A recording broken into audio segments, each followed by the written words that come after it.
दोस्तों नमस्कार। मैं श्यामनाथ यादव मेटकरवादी। ये एक समाचार है। ये क्या, दो समाचार है। अभी आप लोगों को दिखा रहे हैं। तो इसका लेख है, दिल्ली एनसीआर के 70% घरों में फैला ये बुखार।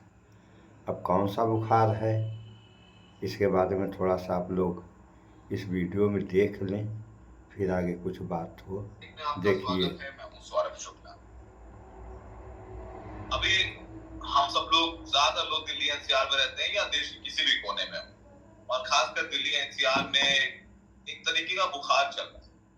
लोग कह रहे हैं कि वायरल फीवर है। हाँ, ये वायरल फीवर है, लेकिन इस बार इसका इम्पैक्ट ज्यादा है। सिर्फ ब्रोसिन या डोलो से ये बुखार सही नहीं हो रहा है। H3N2 फ्लू कह रहे हैं। H3N2 फ्लू, H3N2 बुखार। केंद्र सरकार ने भी इसको लेकर के अलर्ट जारी किया है, और सरकार के मुताबिक दिल्ली एनसीआर के 70% घरों में ये बुखार फैल चुका है। क्या है बुखार, क्या है सिम्टम्स, इस पर बात करने के लिए डॉक्टर राजीव जैन हैं, जो Rajiv Gandhi super speciality hospital के डॉक्टर हैं, वरिष्ठ डॉक्टर हैं, सम्मानित डॉक्टर हैं। कोविड में इनके कामों के लिए तो काफी सम्मान दिया गया, कई महीनों घर में गए। डॉक्टर राजीव जैन हमारे साथ है। सर, बहुत बहुत शुक्रिया, हमें आपने वक्त दिया। सर, ये H3N2 फ्लू, ये बुखार क्या है जो दिल्ली एनसीआर के 70% घरों में पहुंच गया, और इस बार इस फीवर का इम्पैक्ट बहुत ज्यादा है। H3N2 एक आरएनए वायरस है। ये ऑर्थोमिक्सोवेरिडी फैमिली से है। इसमें हीमोग्लोबिन H3 और न्यूरोमिनेडेज N2, ये एंटीजन है बेसिकली। तो इसको हम H3N2 बोलते हैं। H3N2 ये एक सब टाइप है इन्फ्लुएंजा ए वायरस का। इन्फ्लुएंजा ए वायरस यूजुअली हर साल आता है, हर साल होता है, बट इसका आउटब्रेक इस वक्त थोड़ा ज्यादा हुआ है। ज्यादा होने का कारण एक तो प्रोलॉन्ग्ड मानसून है, जिसके अंदर ये थोड़ा स्प्रेड ज्यादा किया, और थोड़ा सा स्ट्रेन का वेरिएशन है, जिसके कारण इसकी कम्युनिकेबिलिटी थोड़ी सी ज्यादा है। तो उस कारण ये दिल्ली और एनसीआर में, पर्टिकुलरली गुड़गांव, नोएडा, गाजियाबाद, फरीदाबाद और दिल्ली, इस एरिया में ये थोड़ा सा ज्यादा फैला है। और दिल्ली और यहाँ पे इस बार थोड़ा सा पानी, बारिश, थोड़ा सा यमुना के अंदर पानी छोड़ना, वो सारे कारण भी रहे हैं। तो उसके कारण दिल्ली एनसीआर में इसका आउटब्रेक ज्यादा हुआ है। जैन साहब, ये हो कैसे हो रहा है लोगों को? सिम्टम्स क्या हैं? बुखार लंबा रह रहा है, और लोग बता रहे हैं कि खाली क्रोसिन या डोलो लेने से बुखार सही भी नहीं हो रहा है। कैसे पता करें कि H3N2 है, और जिनको ये वायरल फीवर आ रहा है उनको क्या करना चाहिए? ये जो बुखार कैसे हो रहा है, उसका कारण एक तो रेस्पिरेटरी ड्रॉपलेट्स, जो स्नीजिंग या कफिंग करते हैं लोग, उसके अंदर जो ड्रॉपलेट्स निकलते हैं, फाइनल ड्रॉपलेट्स, वो हवा के अंदर तैरते हुए रहते हैं, और वो आपके शरीर में थ्रू रेस्पिरेटरी ट्रैक चले जाते हैं। दूसरा कारण, जो इन्फेक्टेड कंटामिनेटेड सरफेस होती है, वहां पर हाथ वगैरह लगने से, और आपके नाक पे या शरीर पे कहीं पे हाथ में आने से स्प्रेड करता है। ये इसका एक मेन सोर्स है, तरीका है जिससे ये स्प्रेड करता है। एक बार स्प्रेड करने के बाद में जो इसमें सिम्टोमेटोलॉजी आती है, वो यूजुअली फ्लू लाइक सिम्टम होते हैं। फ्लू लाइक सिम्टम मतलब सोर थ्रोट, खांसी, बुखार, फटीग, यूजुअली ये कॉमन सिम्टम होते हैं। बट इसमें अगर ये सीवियर फॉर्म में जा रहा है, तो शॉर्टनेस और ब्रीथलेसनेस, सांस के अंदर दिक्कत आना, छाती में दर्द होना, चेस्ट पेन, कंफ्यूजन होना, या प्रोलॉन्ग फीवर जो 3 दिन से ज्यादा लास्ट करे। और ये गवर्नमेंट एक को बुखार के इसको बारे में थोड़ा, बता रहे हैं, जो आज के समय दिल्ली और एनसीआर में फैल गया है। तो बरसात का मौसम है, और दिल्ली में बाढ़ भी बहुत ज़्यादा आई थी। तो बरसात के मौसम में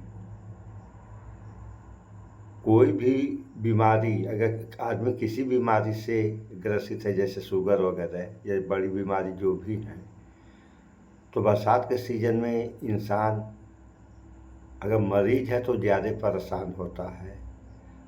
और रह गई बात बुखार की, तो तरह तरह के बुखार हैं। जैसे एक मामूली सा बुखार है टाइफाइड, पकड़ लिया 21 दिन में नहीं ठीक हुआ तो अब दवाई करते रहो। कितना फ़ायदा मिलेगा तो जिसको होगा वो बताएगा या समझेगा, जानेगा।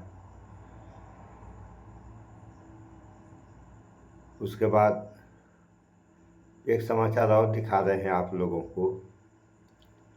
ये जो है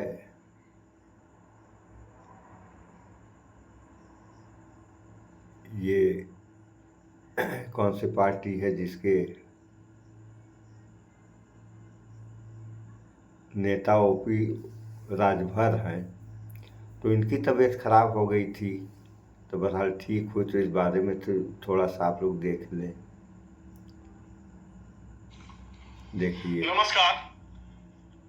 पिछले रविवार से और इस रविवार तक यानी 28 सितंबर को मैं आपसे बातचीत जब कर रहा हूँ, ये वीडियो रिकॉर्ड कर रहा हूँ, इसी समय तकरीबन तब से लेके आज तक कुछ घटनाएं ऐसी घटी और जिसका मैं गवाह रहा और जिसमें जिन चीजों को मैंने नजदीक से देखा, तो मुझे लगा कि ये जो वाक्य है और ये जो स्थितियां हैं, इसको आपके बीच रखना बहुत जरूरी है। इसमें किसी सरकार का, इसमें कांग्रेस, बीजेपी, राहुल गांधी, पीएम मोदी, भाजपा, कांग्रेस की दृष्टि से न देखें, बल्कि ये देखें कि आजादी के 78 सालों के बाद हम सारी बातें जो कर रहे हैं वो हम कहाँ तक पहुंचे हैं दरअसल, और दूसरी चीजें, इन चीजों में बदलाव होने की कितनी जरूरत है। सबसे पहले बात शुरू करता हूं। एक हफ्ते पहले यानी रविवार को पिछले उत्तर प्रदेश के कैबिनेट मिनिस्टर, बहुत चर्चित नेता और सुभाषपा के जो सुहेल देव, भारतीय समाज पार्टी के जो राष्ट्रीय अध्यक्ष हैं, ओम प्रकाश राजभर, जो योगी सरकार में कैबिनेट मंत्री हैं, वो आजमगढ़ दौरे पर थे। आजमगढ़ के एक छोटे से कस्बे में वो अपने पार्टी कार्यकर्ताओं का एक कार्यक्रम था। उसके बाद उनको एक दूसरे जिले में पार्टी कार्यक्रम में जाना था, लेकिन एकाएक उनके बातचीत करने का अंदाज बदल गया और उनकी आवाज थोड़ी सी लड़खड़ाने लगी। जब खड़े हुए तो उन्हें लगा चक्कर सा आया, उन्हें लगा कि बहुत लगातार दौरे करने की वजह से उन्हें ऐसा हो रहा है। इसके बाद उन्होंने चलने की कोशिश की तो वो लड़खड़ा गए और इसके बाद आनन फानन में उन्हें लखनऊ ले आया गया। आपको मालूम है आजमगढ़ से एक्सप्रेसवे है, लखनऊ ले आना बहुत आसान है। हालांकि वो कह रहे थे कि वो मनार जाएंगे, लेकिन उनके परिजनों, करीबी लोगों ने ये फैसला किया कि उन्हें लखनऊ लेकर के जाया जाएगा। ये बात जो मैं बता रहा हूँ, ये मेरी कोई अपनी बात नहीं है। उनके करीबी, उनके नजदीकी और बहुत ही खास लोगों ने मुझे जो जानकारी दी, मैंने उनका कुशल क्षेम पूछने के लिए जब फोन किया तो मुझे जो पता चला, अब वो डिस्चार्ज होके पूर्ण स्वस्थ होकर के घर पहुंच गए हैं और अभी डॉक्टर ने कुछ दिनों तक आराम करने को कहा है। सबकी शुभकामनाओं और सबके अपने कार्यकर्ताओं के असीम स्नेह और ऊपर वाले के आशीर्वाद से ओम प्रकाश राजभर पूर्ण स्वस्थ होकर जब घर पहुंच गए, तो उसके बाद से मैंने सोचा कि ये किस्सा आपको, ये बातें आपको बताई है। कैबिनेट मिनिस्टर ये कह रहे हैं कि ऊपर वाले की कृपा से, अगर ऊपर वाले की कृपा से ठीक होना था या ठीक हुए तो फिर आजमगढ़ थे, आजमगढ़ में भी तो ठीक हो सकते थे। इनको लखनऊ जाने की क्या ज़रूरत पड़ी। तो दोस्तों, इस बारे में हमारा ये कहना है कि कोई भी काम होता है, तबीयत की तो बातें आप छोड़िए, किसी भी काम में ऊपर वाले का कोई रोल नहीं होता है। और ख़ास तौर से अगर तबीयत खराब हुई, ऊपर वाले का रोल है, तो ऊपर वाले के भरोसे इंसान को बैठ जाना चाहिए। और अगर इंसान बैठ जाए तो क्या होगा, ये तो परिणाम आप सभी लोग बता सकते हैं। और जो कुछ भी है वह विज्ञान है। ये विज्ञान की देन है कि ओपी राजभर ठीक हो गए। और जो पैसा वगैरह लगा वो तो अलग बात है, इस पर भी जो है आगे इसमें बताया गया है कि इनके इलाज में 4 लाख रुपया लगा। तो ये तो उस लायक हैं कि तबीयत खराब हुई और दवा इलाज हुआ तो 4 लाख रुपया लग गया, और ये उस लायक हैं, दे दिए। अगर कोई गरीब आदमी रहेगा तो उसका इलाज कैसे होगा इस स्थिति के अंदर। तो इन सब बातों को थोड़ा आप लोग विचार करें और देखें। समाचारों के माध्यम से हम बता रहे हैं कि इसका वीडियो भी आगे हम बनाए हैं कि विश्वगुरु भारत में शायद 44 करोड़ शुगर के मरीज हैं, जिनमें 13 करोड़ ये बचेंगे, इसकी उम्मीद कम है।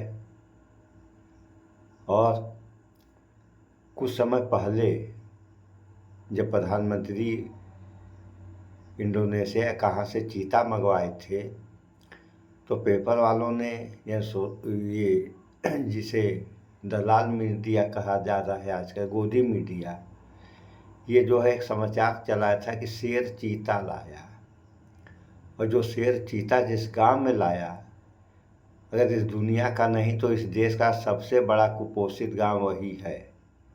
तो चैनलों ने उस कुपोषित लोगों के ऊपर नहीं समाचार बताया, बस एक समाचार चला, क्या चला, शेर चीता लाया।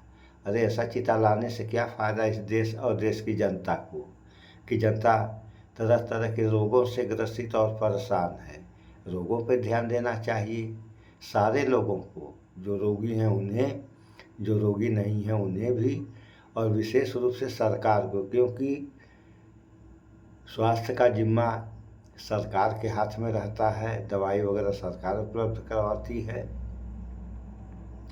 तो इन सब बातों पर विशेष रूप से सरकार को ध्यान देना चाहिए था, लेकिन यहाँ की सरकारें आप लोग देख ही रहे हैं, बस केवल चुनाव में मस्त हो गई हैं। शेष क्या इस देश में हो रहा है, इस बारे में किसी को किसी बात से मतलब नहीं, चाहे सरकार हो या जनता।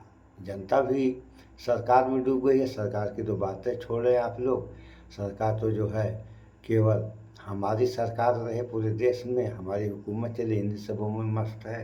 तो थोड़ा सा इस वीडियो को आप लोग और देख लें। ओम प्रकाश राजभर रास्ते में थे। इस दौरान स्वास्थ्य मंत्री उत्तर प्रदेश ब्रिजेश पाठक, जो कि अपने संबंधों को लेकर बहुत संजीदा रहते हैं, उनसे बातचीत हुई और उन्हें पता चला कि ओम प्रकाश राजभर की तबीयत खराब है।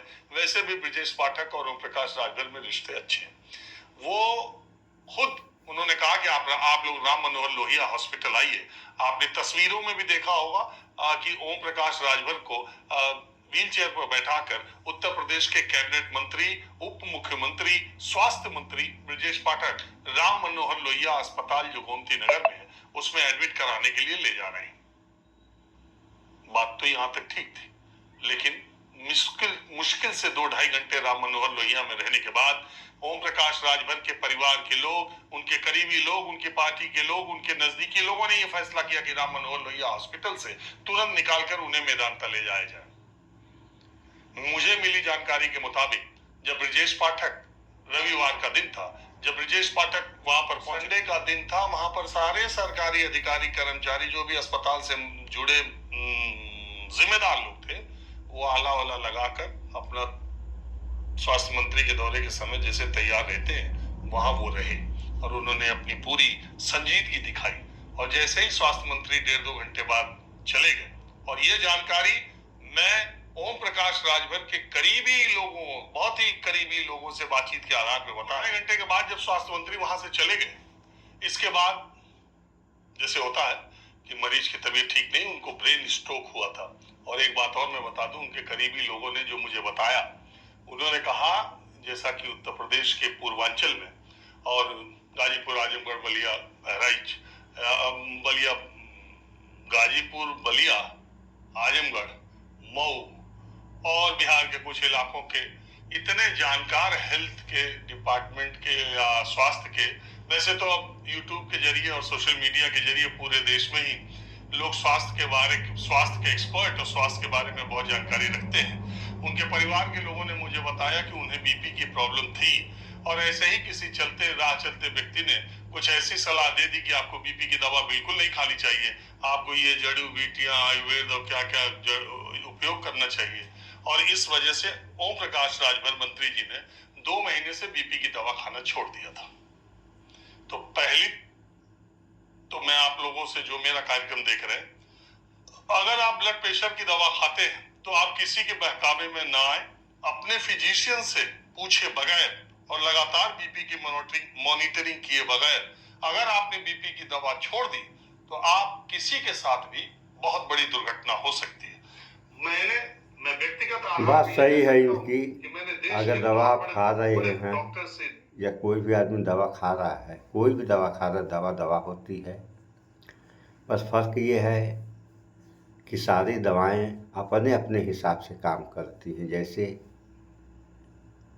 आयुर्वेद है तो अपने हिसाब से काम करेगी, अंग्रेजी दवा है तो अपने हिसाब से काम करेगी।